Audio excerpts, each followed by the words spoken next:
Hello, everyone. Thank you so much for joining us. My name is Priscilla Phillips. I'm the Director of Alumni Relations and Annual Giving at Golden Gate University. And I want to say thank you all for joining us for today's GGU Presents. And I'd like to introduce today's guest and our MC, Nate Hinerman. He is the chair of the psychology department with the School of Undergraduate Studies here at Golden Gate University. Nate? Thank you so much. Well, we've got a fantastic hour lined up for you here. I'm blessed to call this man a friend. I'm also a true admirer, like thousands of other people across the country. This is going to be a riveting interview here, and just wanted to introduce our friend Marvin Mutch. Marvin is the co-founder of the Humane Prison Hospice Project, was released from prison back in February 2016 after serving 41 years on a wrongful conviction suffered in 1975. 2008, Marvin was injured and sent to a California medical facility for treatment. And while he was there, he became a fervent supporter of California's only full-service prison hospice program. Marvin saw the program shepherd no less than 10 of his dying brothers while there. And the number of programs and advocacy work Marvin's created while incarcerated are too many to name right here, although I'm going to touch on a few. You can find out more in a very well done KQED documentary that shows Marvin the second he gets out of San Quentin and follows him up to current day. Documentary is called The Trials of Marvin Mutch. You can also get that on a podcast that's on KQED's website. Marvin was released through the combined efforts of not only USC's Post-Conviction Justice Project, but also our very own Golden Gate University Innocence Project.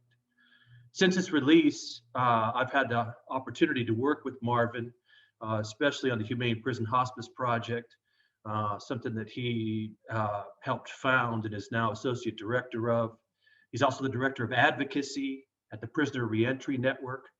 He's the Prison University project manager now at Mount Tamalpais College, which you might have a chance to talk a little bit more. But basically, it's a model for prisons, university model, based on the UC system that he's trying to get instituted across the state of California in terms of the prisons. As you can see, reforming the prison, the criminal justice system is essential to all of these roles. He's got 2 million followers on social media, but as he and I were talking about not too long ago, it was but 4 years ago, he was sitting in San Quentin in a cell.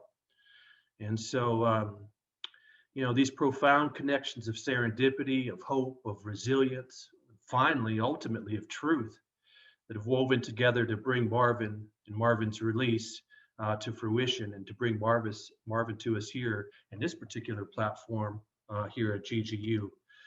Marvin, my friend, thank you so much for being here.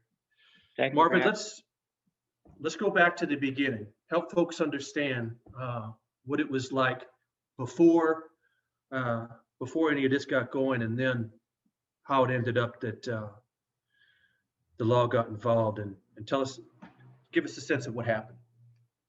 Well, I like to start these conversations with the fact that my mother is a Holocaust survivor, so I'm the second generation of my family who has been imprisoned, and we now know that the effects of her internment are intergenerational. They carry on for many generations after the internment.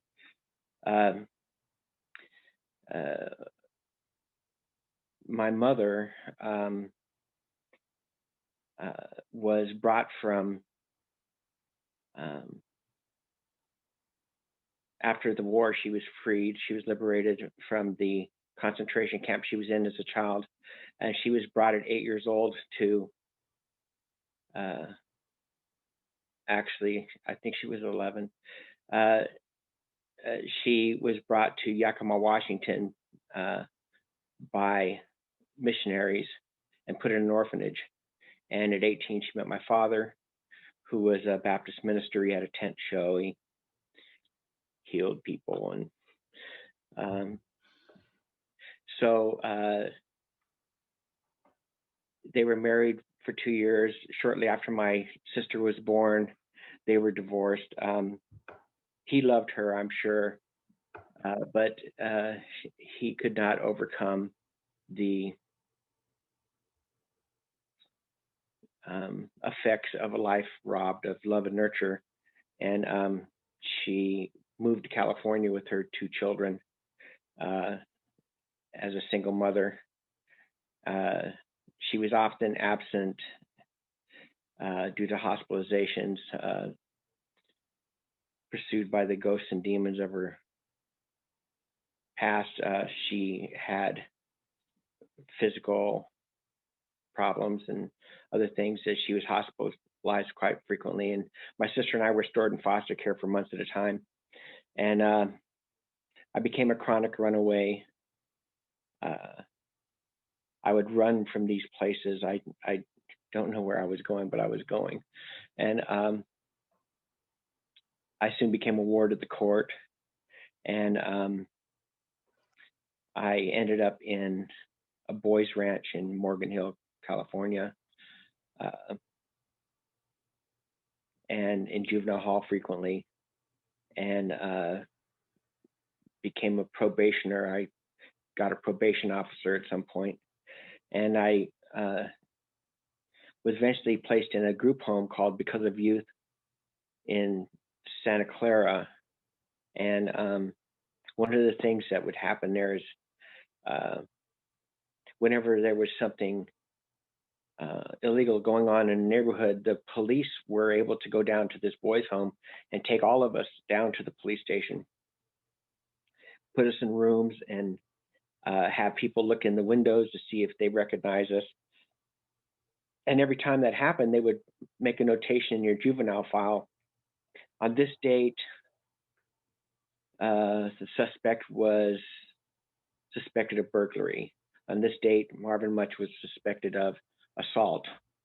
Now, at that time, I was maybe 12, and this happened about a dozen times. And it came to be something that mattered quite a bit in the end when I ended up going to prison. These things that were being put in a juvenile file really mattered later when I was an adult. And I'm here to tell you. In each one of those cases, you were exonerated. Oh, yeah, there was no charges. I was never picked out at all.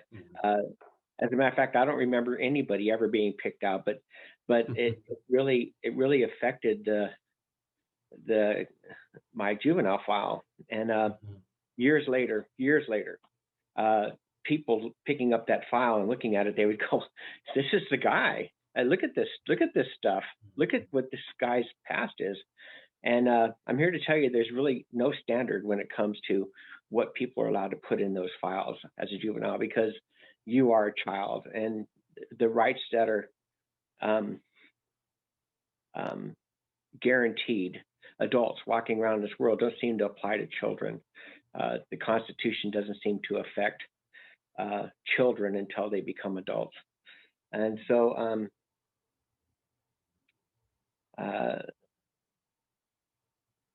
fast forward to when I graduated from high school. My mother was in a hospital, and I had 3 sisters at that time. And we needed to have food, so I got a job as a security guard to feed my sisters and I. And I got a job at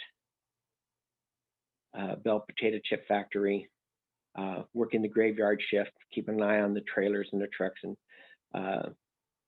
I got another job with the same company in the afternoons at a parking lot at a supermarket to make sure people don't park there that's not going to the store. So I'd had the job maybe about 2 weeks when I was arrested, but I found out that they were loading trucks up at this Bell Potato Chip Factory in the evening with snack cakes and potato chips and stuff, and backing them up to a cyclone fence. that was adjacent to this field. And in the morning, other trucks would come and take the trailers away. So myself and another guard were jumping over the fence at night, going through this field that had vegetation that was neck high. It was like a swamp out there. So going across this field, you would get wet and muddy because it was the vegetation, everything was wet in there because the sun never hit the ground. But when we got to the other side, we jump over the fence in between the truck and the fence and open the back of the trailer and take a case of potato chips. And I'd take them home, and my sisters and I were eating potato chips. And I did that maybe 2 or 3 times. And it's not the biggest heist in the world, but it was a heist. And so I would go home at the end of my shift and take a nap and wake up and go to work in the afternoon. And after I got off work in the afternoon around 5, I would head home. I would stop at this park that was near my house and talk to this girl named Linda. And then I would go home, check on the girls, and I would drive to Livermore and see my girlfriend. I know. I was 18 though. So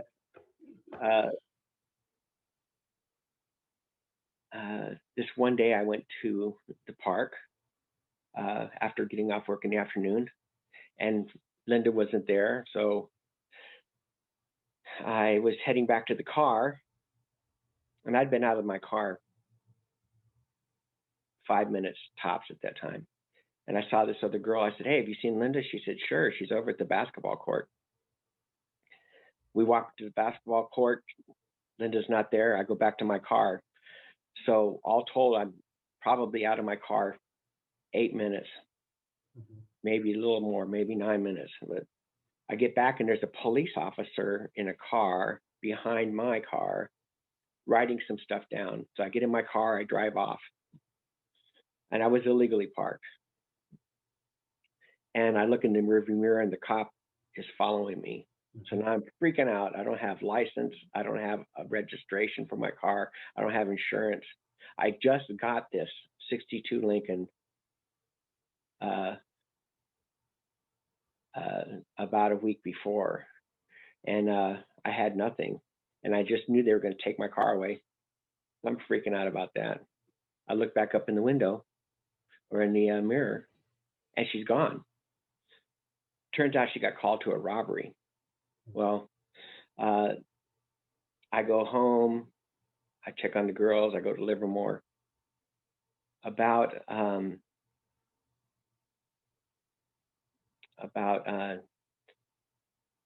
8 or 9 o'clock the next morning, it's all over the news that there was a dead girl found at the park. Turns out to be the girl that I asked where Linda was. Somebody had killed her and left her at the park. And so it was stunning. It was a stunning thing. And it turns out that the officer that was behind my car was off sick. So for 2 weeks, this officer was off and away. When she came back to the station, she says, "Hey, I saw a car at the park that day." And she went through her notes and she found this license number, and they put an article in the newspaper saying, anybody that has any information about a guy driving the 62 Lincoln, we need to know because he might be a material witness in a crime. So my sister sees this and she's like, wow, my brother knows something. He doesn't even know it. So she calls the police. They come down with a warrant and they search my house. On the back porch of my house, I have a pair of Tony Lama cowboy boots that are muddy, that are sitting back there, been there for 4 or 5 days. They confiscate those. Turns out the victim in this case was killed and drowned in a creek next to the park, down a trail adjacent to the park. There's a creek, and somebody went down a trail, killed her down there. And whoever did it had to get wet and muddy. So they thought it was very significant that these boots were muddy.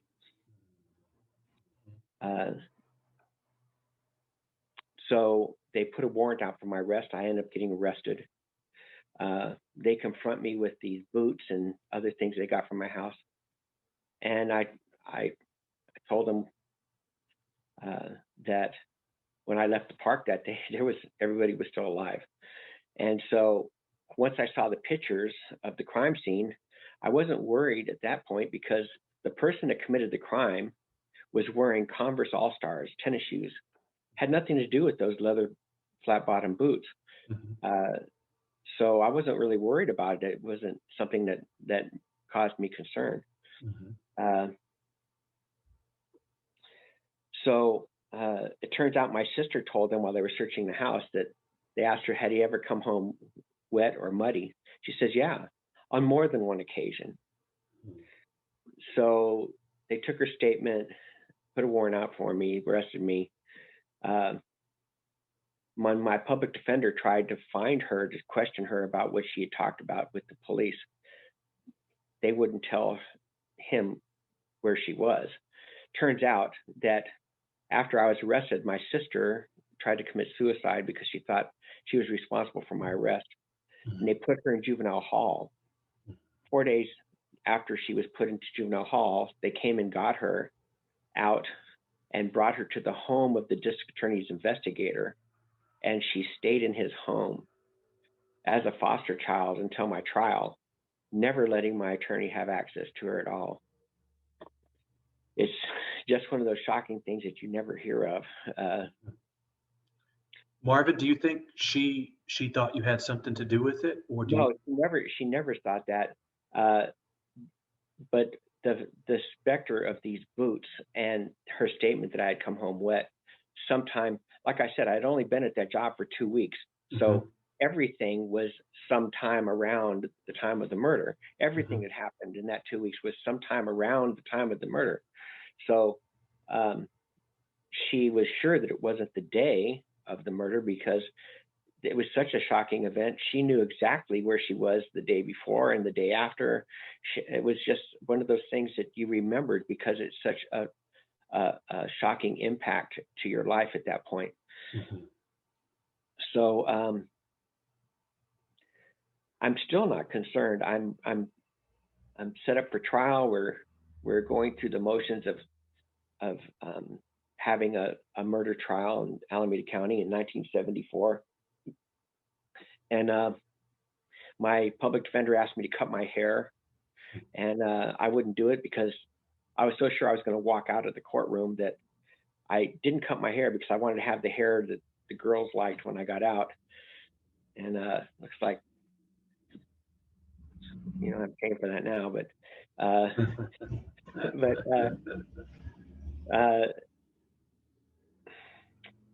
I ended up being convicted of this murder. And it was such a long and exaggerated trial.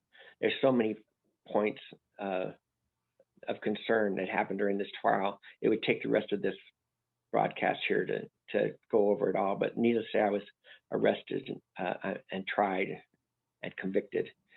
And so I get to San Quentin in 1975.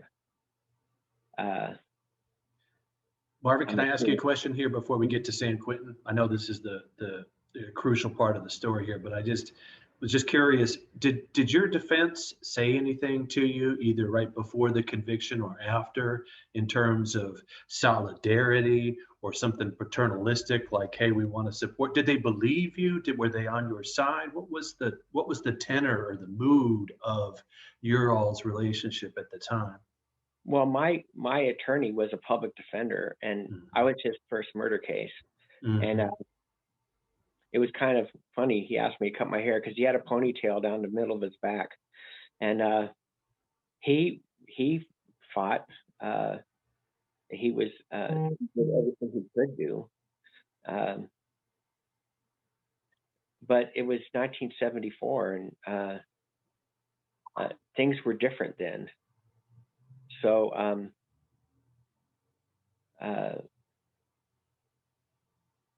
well, he supported me, and he always felt, he's in the documentary as well, talking explaining how he felt about things. And the district attorney that I had was a seasoned district attorney. Mm-hmm. And I'll tell you about him in a little bit. So I get convicted. I go to San Quentin. I'm still a teen. And as soon as I got there, I went to the law library because I knew it was the law that put me there. And if I could just reverse engineer it somehow, I could get out. And I met a law clerk in the law library who was a member of the prisoners union. He gave me some documentation. I joined the prisoners union, and I was an activist and an organizer for the first couple of years I was in prison. Mm-hmm. I joined the early action arm of the prison reform movement in 1975. In 1977, the prisoners union imploded on the inside. There was a lot of infighting in the Bay Area. Mm-hmm. And so I took the platform for the prisoners union and married it to a failed diversionary grievance system that the warden had created to keep people from going to the prisoners union. Guys, he created this thing called the Inmate Advisory Council, mm-hmm. where if you had a complaint, you went to the representatives that the institution had selected, and they would try and handle your complaints just so you wouldn't go to the prisoners union with any of your complaints. They had to shut that program down because people that they were appointing to these positions were getting whacked by other prisoners because they were viewed as working for the warden. So they had shut that down. When I decided to create an organization on the inside, I took that platform for the prisoners union and married it to this failed diversionary grievance system, renamed it the Men's Advisory Council, and asked to have elections. Well, the warden thought that was a ridiculous contention, and we went to court, and we won the right to have elections, and I was elected to chair the first committee in the state, and I held that position for 38 years. At the height of its population, we represented the collective grievances of 174,000 prisoners across the state. So we litigated everything from community standard health care to food, higher education, exercise, segregation conditions, that kind of thing. So my entire time was spent trying to fix things that were broken. You know, when I first walked into the prison, there's this long and protracted period of blindness when you're first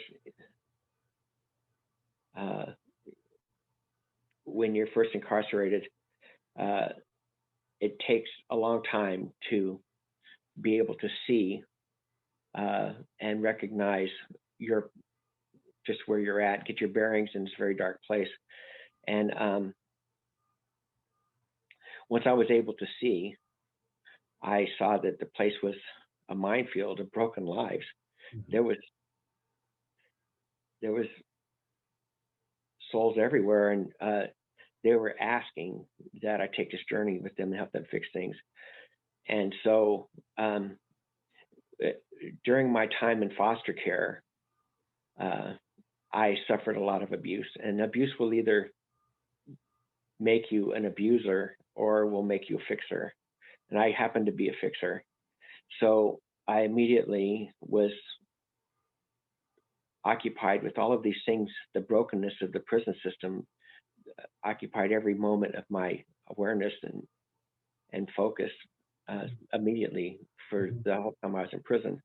And I think it saved me, because had I had time to sit on my bunk and ruminate on the injustice of my conviction, it would have crushed me. For an injustice collector, it would have been the ultimate blow to me. So my occupation, or my preoccupation with things that were broken in prison, saved me in that respect.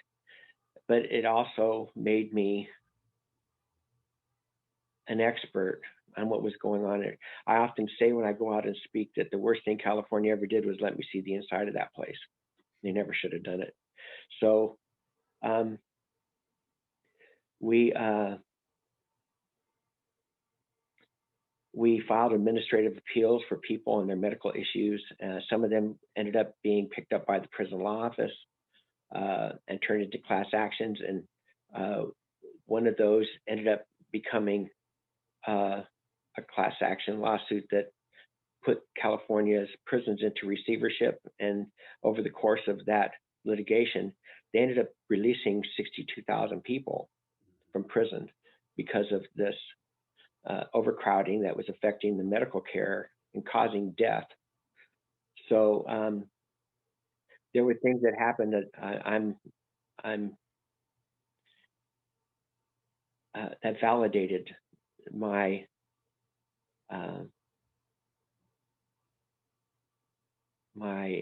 belief that at any given time, we are right where we're supposed to be on our path. And so I'm always looking for signs as to why something has happened or why something hasn't happened. And these signs inform my forward journey. I'll give you an example of how I got to this Humane Prison Hospice Project. It's just one of the threads in my life that validate everything that I've gone through. In 2005, I was friends with a guy named Robert Dubner. We ate breakfast and dinner every day in the chow hall for 17 years at that point. And we would go to breakfast and talk about the politics of the day, and he'd go to the block to wait for the exercise yard to open, and I'd go back to my office, which belonged to the Men's Advisory Council. And September 17th, 2005, started off just like any other day in San Quentin. We went to breakfast, we talked, he went back to the block to wait for the exercise yard, and Robert never went to the exercise yard that day because he went back to his cell and took his own life. I was devastated. I couldn't understand how this person that I love so much could be an hour away from doing something so final, and I didn't see it. So I started writing letters and asking people if they would come in and teach me how to find this thing I missed. And we found an organization called Bay Wars that agreed to come in and give us training on suicide prevention, crisis intervention. And they threw in male sexual assault survivor counseling as well. And we, myself and 13 other people went through this training for 18 months, and we achieved state certification in these three things. And with our newly found certification, we created an organization called Brothers Keepers, a group of peer intercessors that would make themselves available to people who were going through crisis or mental depression. We found that people would not tell the prison psychologists and other people in the prison at an official level how they were feeling, or they had this ideation, because it would go in their prison files. And when they went to the board, they'd be denied parole because they had psychological issues. So they would just stuff it and then eventually turn it in on themselves and kill themselves. Before Brothers Keepers, the suicide rate at San Quentin was 6 times the national average. And after Brothers Keepers, it was 0, because they had this place to go, these peer intercessors to talk to. And so that was 2000, the end of 2006 when we created the group. In 2008, during the course of a long and protracted lawsuit that I had against the guards union over a search they did of our block, They had us sleeping on the dining room floor for 3 days while they tore our block up. And when we got back to our cells, all of our legal work was gone and our typewriters were smashed and there's graffiti on the walls. It looked like there was a staff riot in there. So I took them to court and we began the long process of trying to get people reparation for the things that were missing and damaged from their cells. And the guards union was blogging on a site called Paco Villa. It's a social media site for guards, saying things like, why are we messing with this guy? Why don't we just have the skinheads take him out? No, that's not how you deal with a guy like this. You do it on paper. And they were putting up mock disciplinary reports. This is how you write him up to scuttle his chances of ever getting out. And they wrote things like, hey, Mutch lovers, the only way he's going to get out is through death row. And so about 2 weeks after that, they were blogging this, I was attacked by skinheads on the 3rd tier of North Block. I was knocked out and thrown off. I almost died. I was very seriously injured. And, I ended up in Vacaville, a prison hospital in Vacaville, California, in the California Medical Facility, where I was recuperating. Midway through my recuperation, I received word that a friend of mine, Wayne Cobb, was at the prison and he wanted to see me. I asked where he was and they said he was in hospice. I said, well, where's hospice at? So they tell me how to get there, and I find CMF's 17-bed hospice in the back part of the prison, in an obscure part of the prison. And I was stunned. I couldn't believe that there was a place where, you could, where prisoners, at least these 17, were not going to be dying on their prison floor alone. So they had it set up where they had prisoners who took care of these dying prisoners, and your family could come in and sit vigil with you. And if you didn't have family, then you could have a cellmate or a friend come and sit with you at the end. And Wayne's family was all in Battle Creek, Michigan, so I sat with him, visited him often, and was there for him when he left. And I was able to see about 10 of my close friends be shepherded by this program in the end. I became a staunch and vocal advocate for the need for hospice beds inside California's prison system. And I still had not had I didn't have a plan on how I would make this happen, but it was just something I had in my mind. And, sometimes when things happen, at least in my experience, I either readily know why they're happening, or I know that there's going to be a point when I understand why they happened. So when I don't understand why things are happening, I just carry that experience around like a companion until eventually something will happen. I go, oh, well, that's why that happened. This right here, this is why that happened. And it just reconfirms everything that I was saying about we are right where we're supposed to be at any given time. And you just have to look for the signs. And one such sign for me was came the day of my release. I was released from prison after 41 years on February 17th, 2016. February 17th was the exact date that Robert took his life. And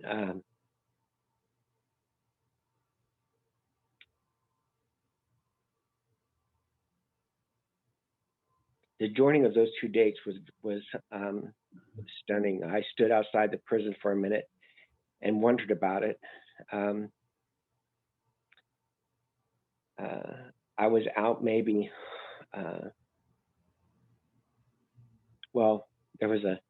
didn't have time to wonder long. There was a film crew from KQED, and my friend Deborah, now my wife, met me at the gate, and we went to Best Buy. I was physically sick in the parking lot because I was so afraid to leave prison.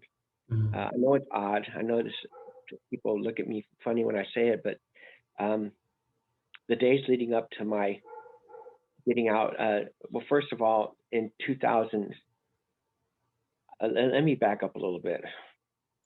In 2000, at that point in 2000, I completely dedicated myself to a life inside prison and what my purpose was in prison. In 2000, I got a letter from my old public defender saying, I got contacted by a guy named Carlton Smith. He's an author. He's writing a book about a serial killer on death row, and he wants access to your trial files, and we need your permission for that. So I gave him that.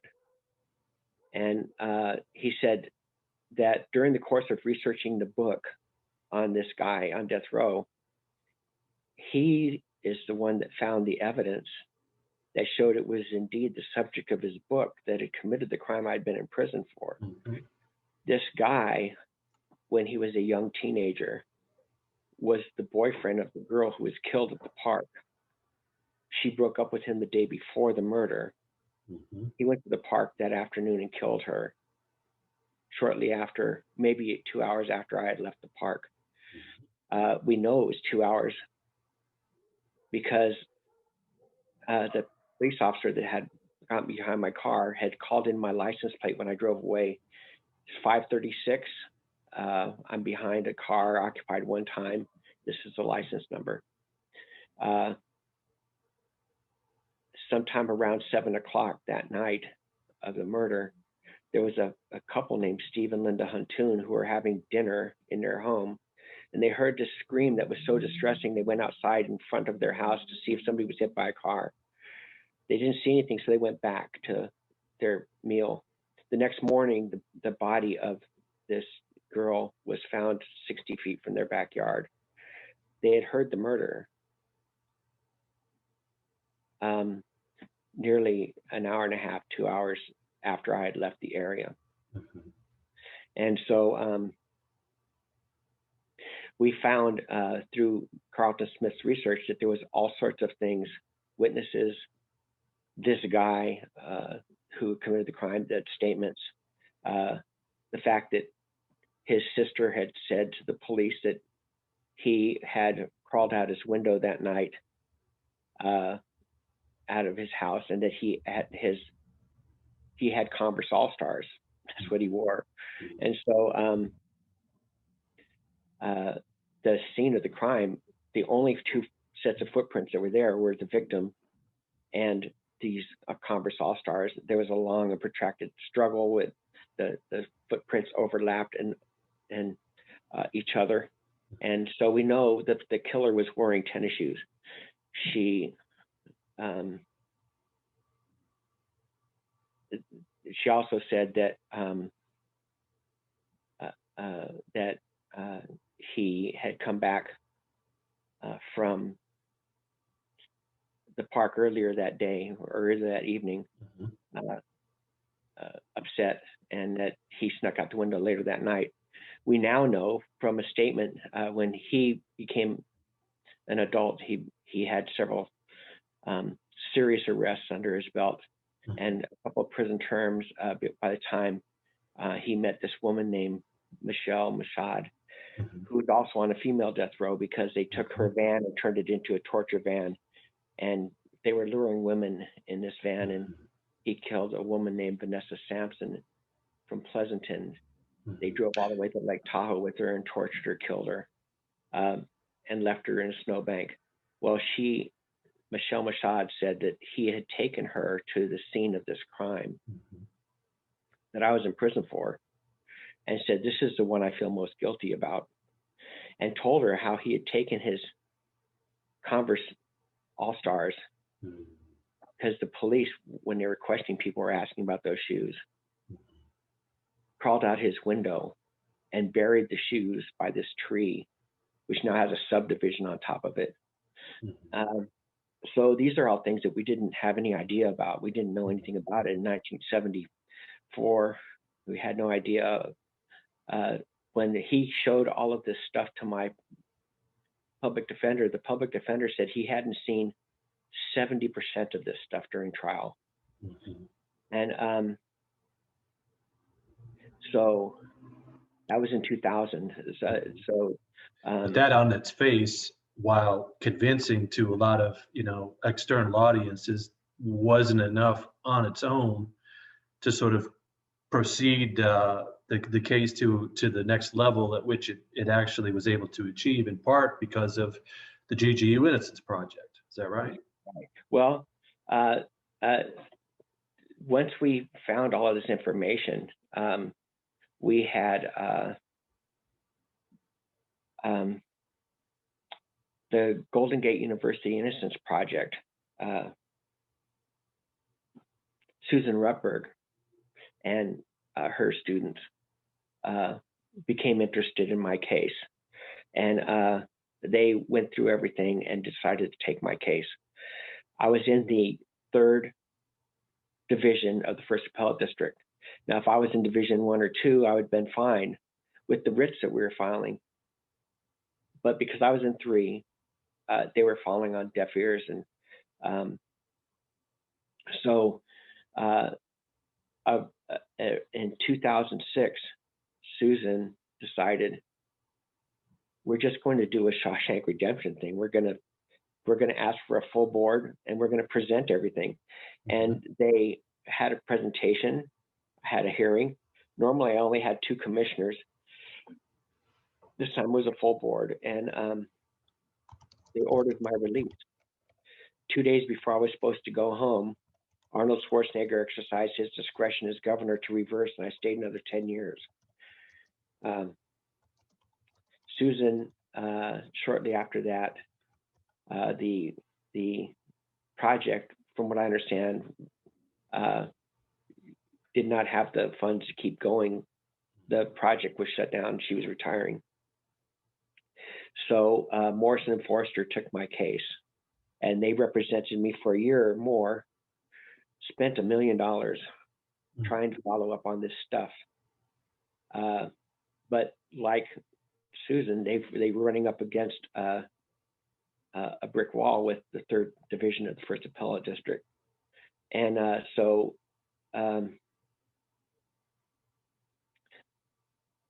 we ended up, we were going to be taking it to, we had a filing for the California Supreme Court, and we missed a deadline.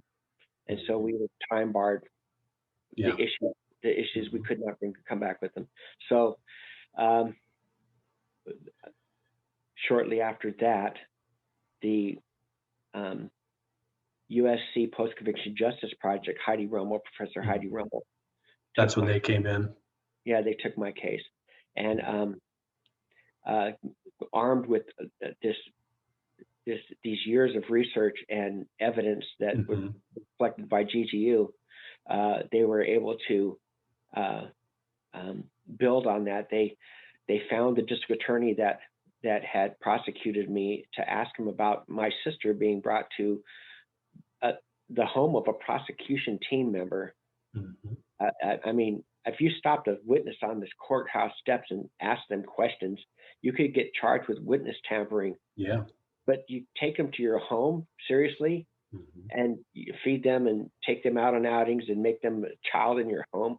I don't understand that, but that's what we were going to talk about. And when we contacted John Taylor, the person who had prosecuted me, he wrote a letter that said, of all his prosecutions for murder, 75 first-degree murders, all tried to juries, all ending in convictions. Mine was the one he had most doubts about. He told you this? Yeah, he said that in the letter, and he said that he felt it would be in the interest of justice. That he says that they had done many things to preserve the testimony of my sister, she didn't really testify to anything except for the fact that at some time during that month, I came home wet. Do you all have a relationship now, Marvin? Oh yeah. I've never, she was 14 years old. I never had one moment of animosity towards her. She, wow. She was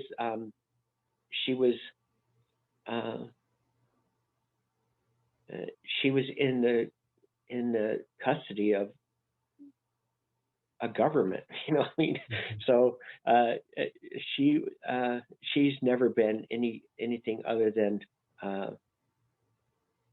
loved by me. I don't hold any animosity whatsoever.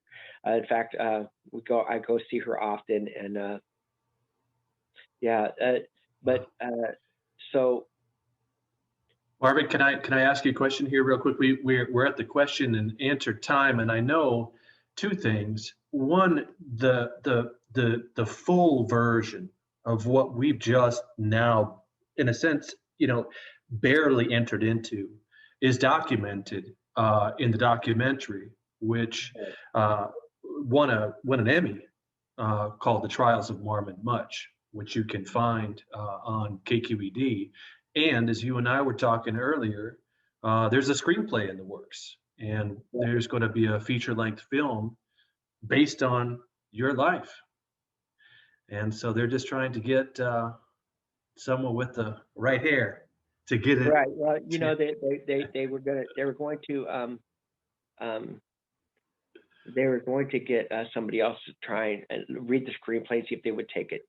But it turns out that he did not age well, and Gene Hackman, they were going to try and get him to do it, but he's not holding up well. So he's 90 something, right? Yeah. So somebody connected with the project said they sent the screenplay to Robert De Niro, and so see what he does with it. But so we got that to look forward to, and we've also got there was a podcast that you've been involved with that's received a tremendous amount of acclaim and viewership that goes through 3 hour long, or maybe perhaps more, of the full story. And tell us what that podcast is again. Dr. Thaddeus Russell interviewed me. And it turned out to be like 3 hours of interview, and he told me they're going to cut a lot of this out. And when it went to editing, the editors told them they didn't want to cut anything, so it's a 2 hour and 59-minute podcast. It's a series called The Unregistered Podcast, but you just have to look for Unregistered Podcast, Marvin Mutch, and you'll find it. It talks about some of my juvenile years and my time in prison. Since I've been out, I've done quite a few podcasts and sat for a lot of interviews and a lot of Zoom stuff since the COVID thing. But before COVID, I've been to the UN. I spoke there twice on the UN floor. This year I had to do it on Zoom. I've been to Washington, spoke at a Senate committee hearing. I've been to Sacramento, spoke at Assembly hearings and Senate hearings in Sacramento several times. And it's very gratifying to me that I'm able to be heard. Yes. There's people in this world that are not heard. Children are not heard. Prisoners are not heard. Old people are not heard. And women used to be not heard, but I think they've kicked in the door and they're pretty much going to be heard now. So I'm just looking for a way to bring voice to these other people who have a right to be heard and deserve to be heard. Marvin, you and I met through my participation in teaching in the Brothers Keepers program. And for those of us that have family members, perhaps personal histories and so forth in terms of being incarcerated, to be able to participate in those programs and to give back in some ways is just truly remarkable. One of the things that I found over the years of teaching is the absolute beauty of the people who were involved in this program. And one of the things that I always am amazed by is not just how loving, but the lack of perceived resentment in so many people's lives. So the gratitude, the abundance of appreciation and willingness to take some of the themes, whether it's around rape trauma or peer mentorship or around crisis prevention or suicidality or getting the hospice piece developed and implemented and so forth. Just the incredible resilience that these folks have. And I wonder, we have time for one more question here. Marvin, I've known you a while, and I'm just always struck at your nature and your disposition. And you mentioned it earlier that you're a fixer and that you're one that chose light over places of darkness when you had the opportunity. How do you process, or where does it live, the trauma of what has happened in your life, and what's the medicine for you? Is it part the giving back, or how do you sort of integrate the experience here? Just 4 years ago, we were walking out the very first day, and now a lot has happened. I mean, you've spoken to the UN twice. There's the Emmy Award. Tell us a little bit about how you manage that. Well, I think the way I was able to do it, there was a point where in prison, I thought, I'm going to die here, and I just resigned myself to that. Mm-hmm. And there was a point where for defensive reasons, mm-hmm. I would tell myself, well, everything happens for a reason. It was just a saying that I had heard before at that point.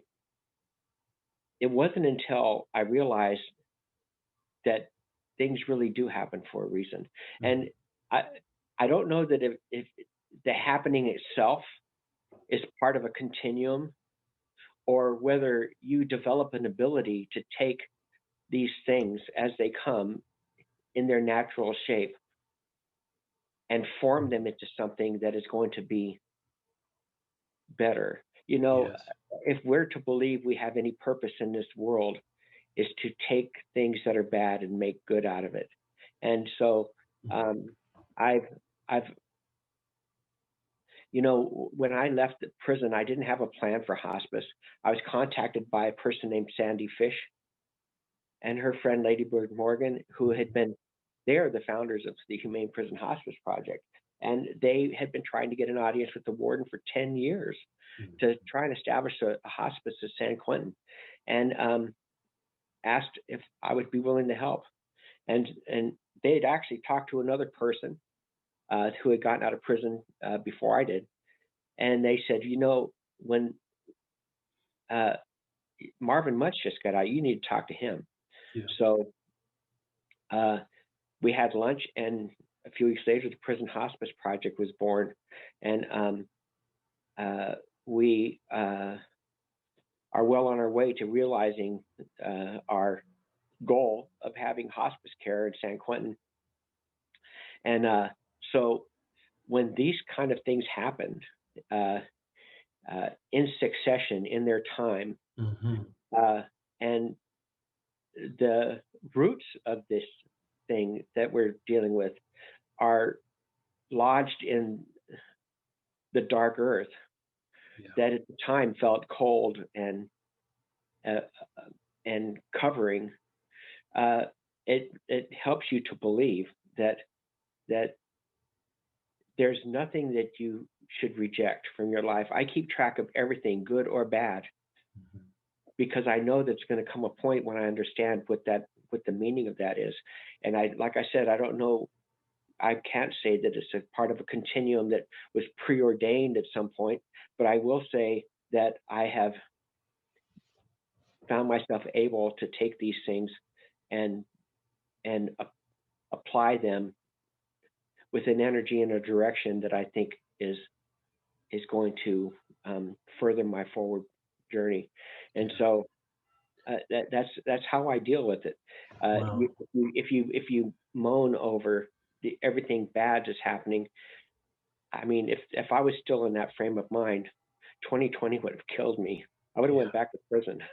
So I just believe that where you live with that, where you put all that, is in perspective. Yeah. Hey, Marvin, I want to thank you so much for your time today. Those of you that are listening, you can find Marvin Mutch on Twitter. You can find him on Facebook.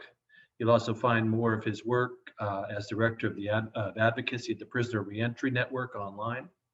He's, as I said, the associate director of the Humane Prison Hospice Project. He's at the Prison University Project here. Yeah, I'm a program assistant at the Prison University Project. I'm very proud of that work there. We have been, over the last year, been involved in trying to become accredited as a standalone college. And we just recently achieved candidacy, and we are the first standalone college inside the prison system in California and in the nation that's a fully recognized college. So I just think the people at that project are remarkable, and like I said, all of these things interact with each other. Yeah, that's right. Hey, Marvin, thank you so much for your time, and I appreciate your friendship on a personal note, and we'll look forward to doing this again here. Okay. All right. Much love, brother. Thank you so much. We'll turn it back over to Priscilla Phillips. Thank you, everyone, for joining us today. Have a good rest of your day. Thank you again, Nate. Thank you so much, Marvin, for sharing your story today. All right. See you all. Bye. Take care.